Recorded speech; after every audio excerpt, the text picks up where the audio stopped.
Hi, you guys. It's Yaz, and today I'm going to talk about the daily routine of the narcissist. And this would be typically probably a covert narcissist that I'm going to explain their daily routine.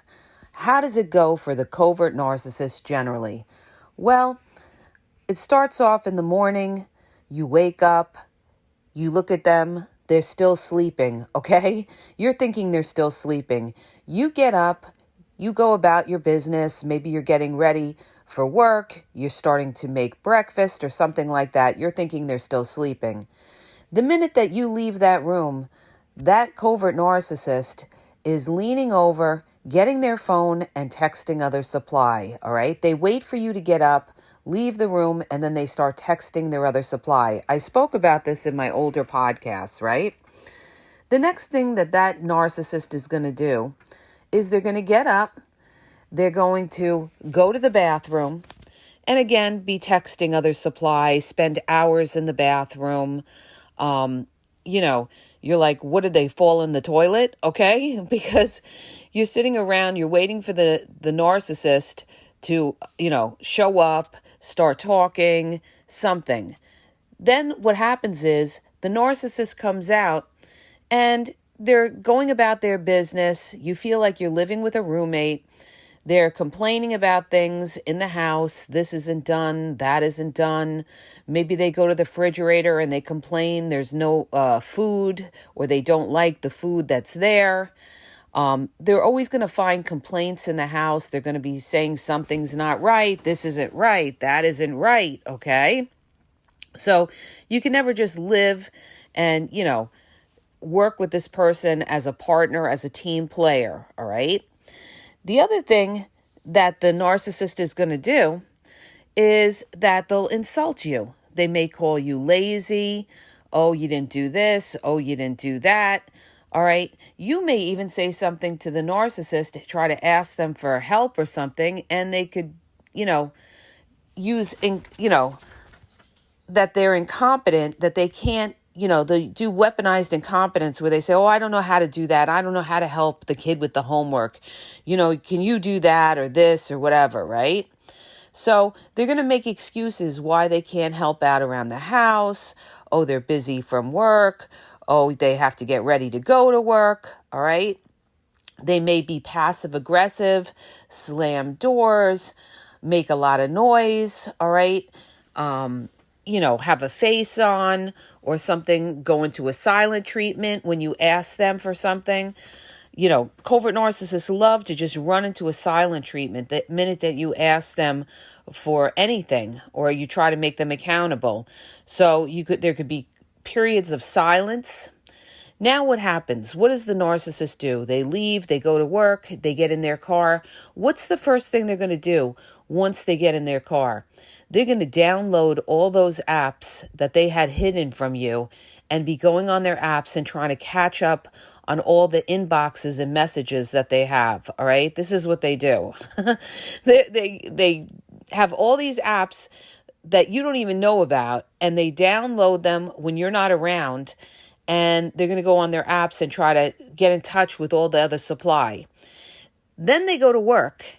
And when they're at work, they're going to be complaining that other people are not doing their job, be calling other people lazy when they're the lazy one that's not doing their job.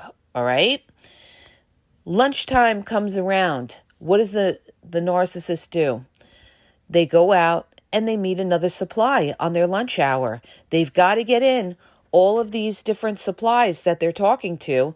So the only other opportunity would be during their lunch hour or after work.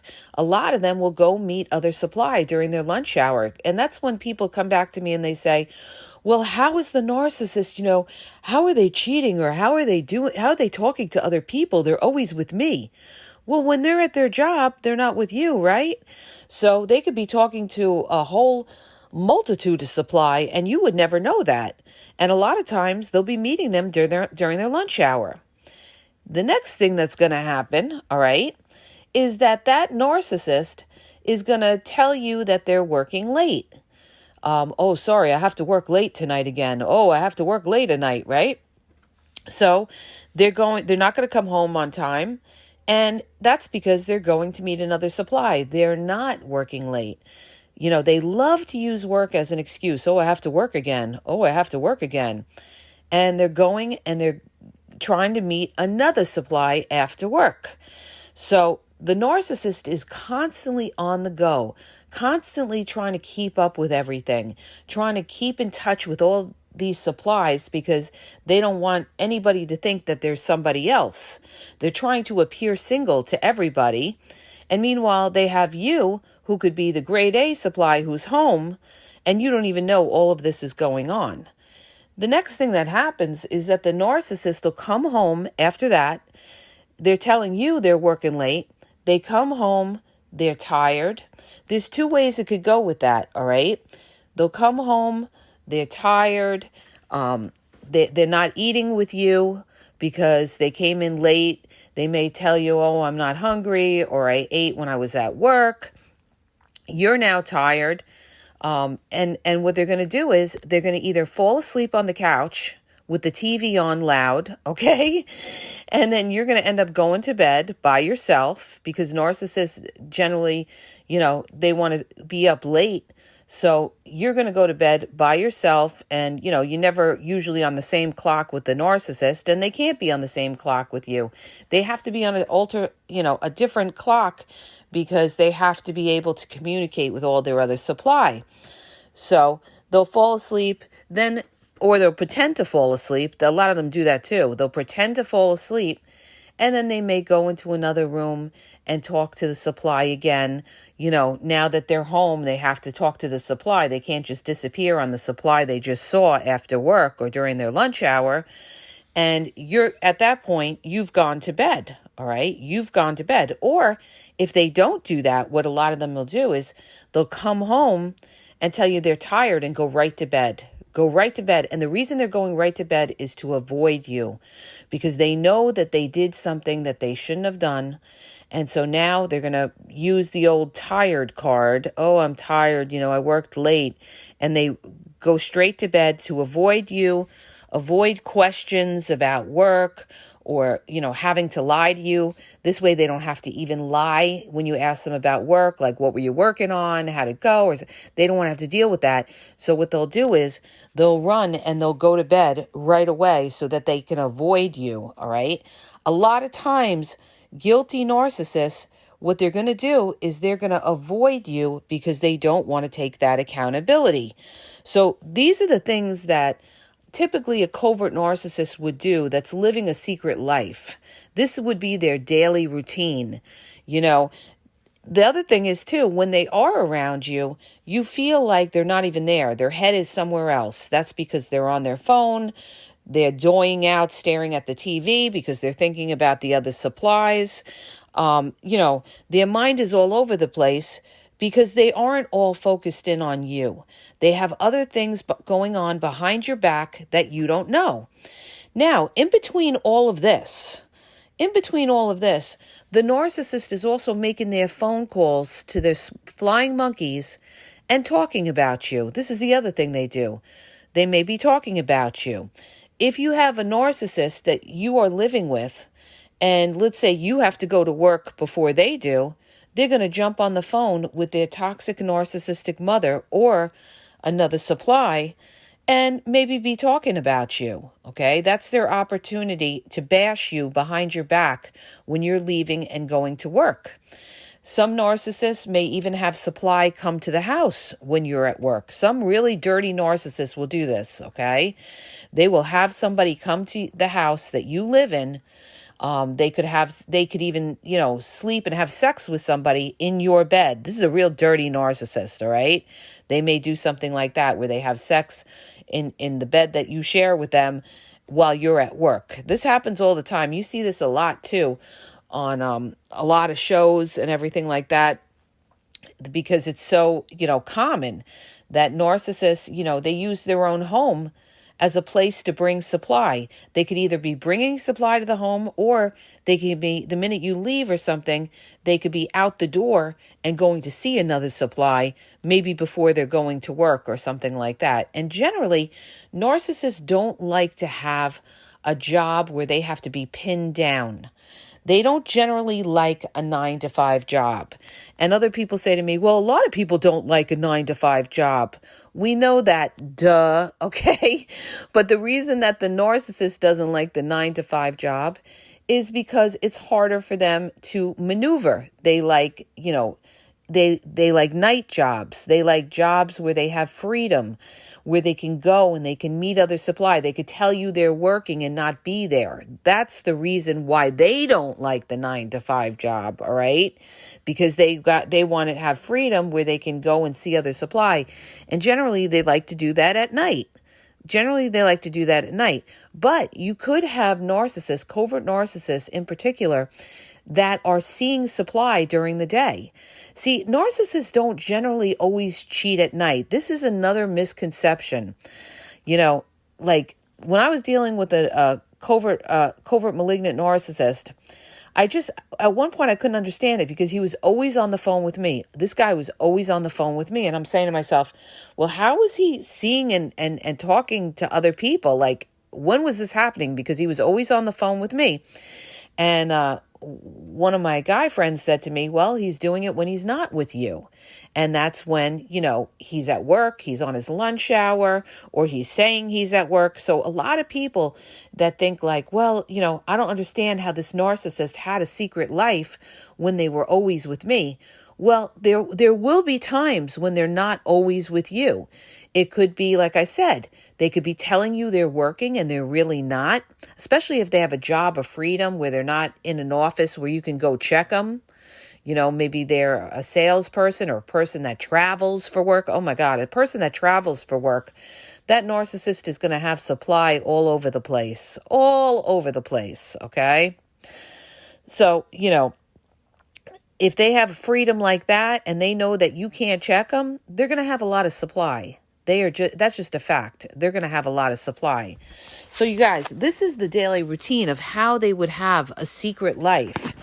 And the other time that, they're not necessarily technically quote unquote with you is when you're sleeping. When you're sleeping, let's say you're living with that narcissist. There's some narcissists that will go in another room, talk to other supply, even get on the phone with other supply. And there's some narcissists that will actually leave the house. Yes. Are you listening? They will leave the house when you fall asleep and then come back before you actually wake up. All right. This happens too. So these are all the ways that narcissists, this is their daily routine of how they live their secret lives and how they fool you. All right. So, anytime they're not with you, they could be talking to other people. They could be seeing other people.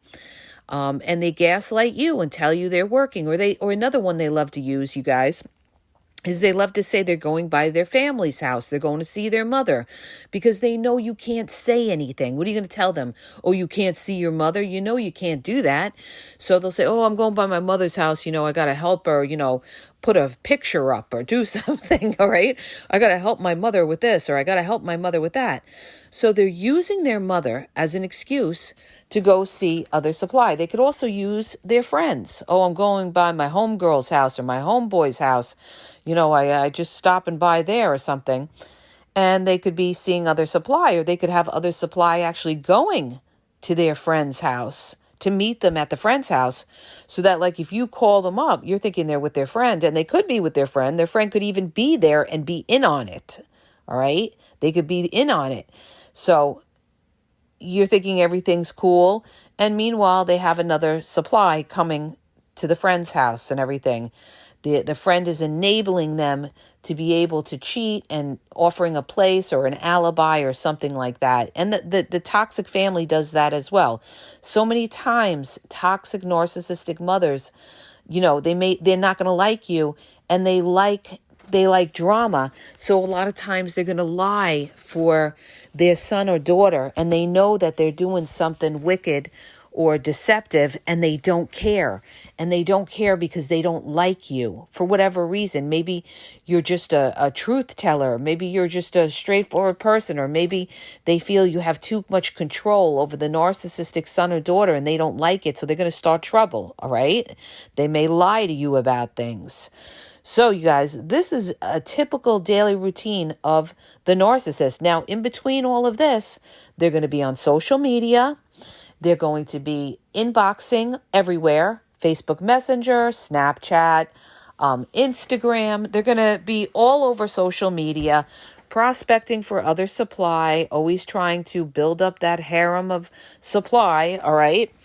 And they'll be doing this generally, when you're sleeping, when they're in the car going to work, when they're at work, on their lunch hour, anytime they're not with you, even if they are with you. A lot of times, like I said before in older podcasts, they'll be lying and telling you they're on video games on their phone, and they'll be actually chit-chatting with other supply. So this is how they live their secret life, and this is their daily routine of how they go about their business, all right? And you're going to really feel like you're not connected to this person. I mentioned this long ago in my older podcast. It's like living with a roommate, okay? And, that's exactly what it is. It's like living with a roommate. And this is what it is living like with a roommate, because basically they are living a whole other life that you don't even know about. But they're fooling you, they're gaslighting you to make you think they're all in. And what they're going to do, now hear me out, what they're going to do is they're going to give you little acts of, encouragement and show you a little bit of affection to keep you hanging on. They'll tell you, oh, I love you, right? They'll give you like a cold, I love you, babe. I mean, you don't feel the love. They'll say, I love you, babe. You know how much I love you, babe? Meanwhile, that's to fool you, make you think, that's to keep you hanging on. They'll tell you, oh, I love you. I love you. Meanwhile, they don't love you. They really don't love you. They're using you for something. You have to figure out, what are they using you for? They're using you for something. They're keeping you around. So this is like the daily routine of the covert narcissist who's living a secret life.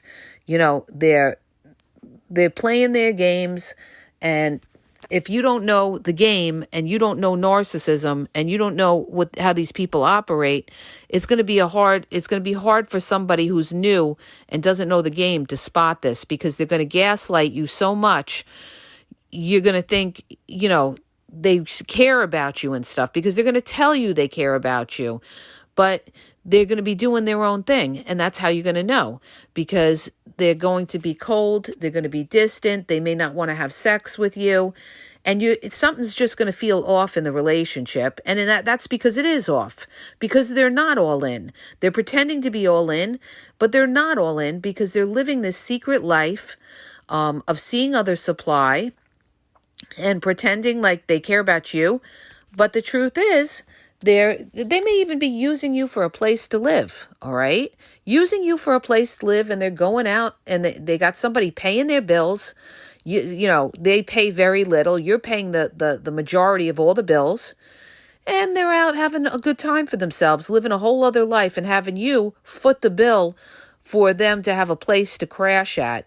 You know what? When you see somebody is not giving you the same energy that you're giving them, or you feel that cold distance, or, even though they're saying they love you, they care about you, you don't feel it, okay? When you don't feel it, it's because it's not real. It's not, you got to trust your gut instinct and say, you know what? It doesn't matter what comes out of their mouths, because they're lying. People lie all the time, and that's what they're doing. They're lying because they're not showing you that they care. They're living this whole other life. Not only that, in between all of this, they're also passive aggressive, especially if it's a covert narcissist. They're passive aggressive, and they're going to be doing passive aggressive things. All right. So that's to irritate you, because deep down they disdain you. So they're going to try to irritate you by doing passive aggressive things. This is how the covert narcissist likes to irritate you. It's not just the silent routine. There's other things that they do, and I'm going to get into that in a future podcast. I've been holding off on that. The other thing, too, because I've been busy with other things, you guys, the other thing, too, that you got to keep in mind is that these covert narcissists can go years living like this. Like somebody said, can they fake relationships for a long time? Absolutely, they can. They can fake relationships like this for years. And why is that?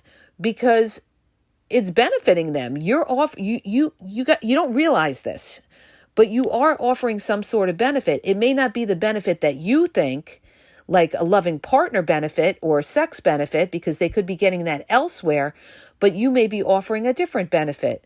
Room and board. You may be doing their laundry. You may be paying for the majority of the bills.